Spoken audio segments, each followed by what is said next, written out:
शेतकरी मित्रांनो, आज आपण आलो आहोत आपल्या तुरीच्या प्लॉटची काढणी झाल्यानंतर आपला जो ढीग आहे तो ढीग आपण इथं टाकलेला आहे. तर आता इथं ढीग टाकण्याचं कारण एकच की याचं सर्वात महत्त्वाचं म्हणजे आपली जी तूर आहे ही तूर शिवनेरी 45 अर्लीवाली आहे.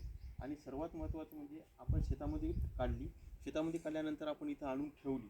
तर आता सर्वात महत्त्वाचं म्हणजे ही किती क्विंटल आहे. तर आता आपण बघूया की तूर जी आहे ही आपली सर्वात जास्त इथं झालेली आहे आपल्याला यावर्षी 26 क्विंटल. तर 26 क्विंटल याचं कारण एकच आहे की 1.5 एकरामधली आहे. तर 1.5 एकरामधली आपण इथे 26 क्विंटल ही पेरणी केली होती आपण.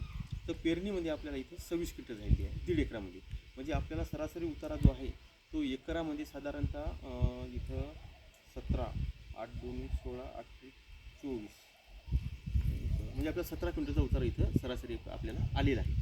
तर 1.5 एकरमध्ये आपण 26 क्विंटल झाली. आणि त्याच्यानंतर आपण काय केलं की पोत्यानं मोजली, तसेच पोते भरले होती आणि त्याच्यानंतर आपण इथं आणून वाळू घातली. आपण बाहेरगावी गेल्यामुळे साधारणतः आपण इथं शेडमध्ये ठेवून दिली.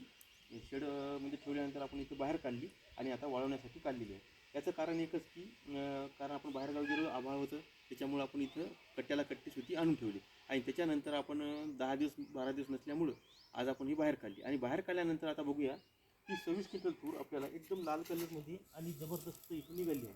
परंतु याच्यात काडी वगैरे कुठं कुठं शेंगा ओल्या होत्या, हिरव्या होत्या म्हणजे शेंड्याच्या. कारण यावर्षी पाऊस जास्त झाला होता आणि आपण पाणी दिलं होतं 2 वेळेस.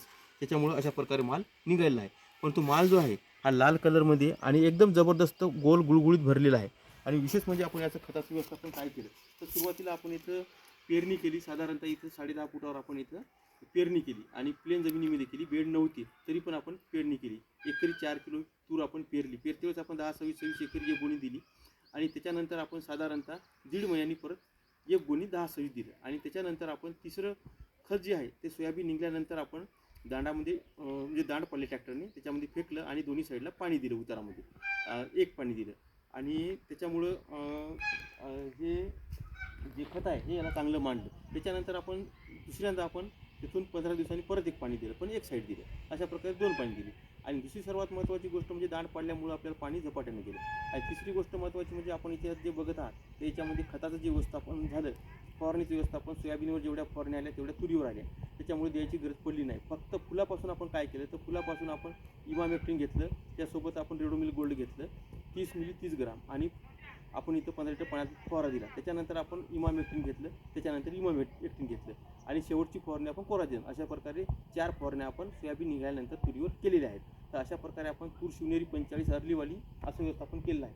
आणि आपल्या तुरीला आज 17चा उतारा याच्यासाठी आला की आपली जमीन ही एकदम मध्यम स्वरूपाची चुनखडीयुक्त असते, तरीही आपलं विशेष म्हणजे याला पांढऱ्या मुळे संख्या भरपूर आहे. आणि मागच्या वर्षी जी तूर आपण लावली होती ती शिवनेरी 45 ही लेटवाली होती, तर ती यावर्षी भरपूरच लेट गेली. कारण यावर्षी पाऊस भरपूर होता, शेवटपर्यंत ऑक्टोबरपर्यंत पाऊस होता.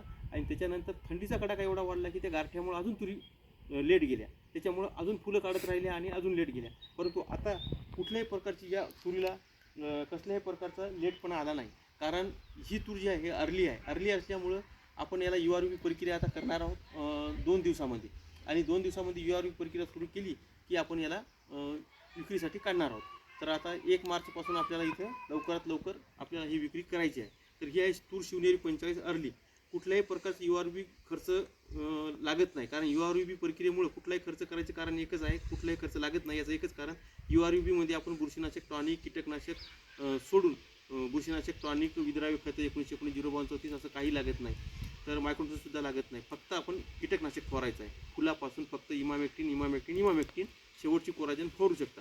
सोबत बुरशीनाशक घेतलं, सुरुवातीच्या साप पावडर किंवा M45 घेतलं किंवा रेडोमिल गोल्ड घेतलं तरी फुलं लागायला सुरुवात झाली त्यावेळेस घेऊ शकता.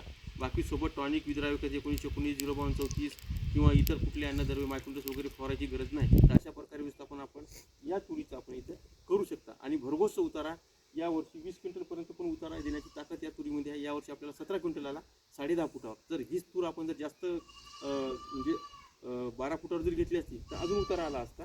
आणि पेरणीला अशा प्रकारे 17चा उतारा आला.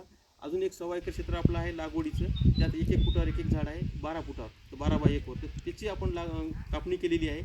आता ते कशा प्रकारे निघते आणि तिचा उतार कसा निघते ते आपण पुढच्या व्हिडिओमध्ये दाखवू. तर अशा प्रकारे व्यवस्थापन आपण इथं केलेलं आहे. तर ही तूर शिवनेरी 45 अर्लीवाली आहे, मररोगमुक्त आहे.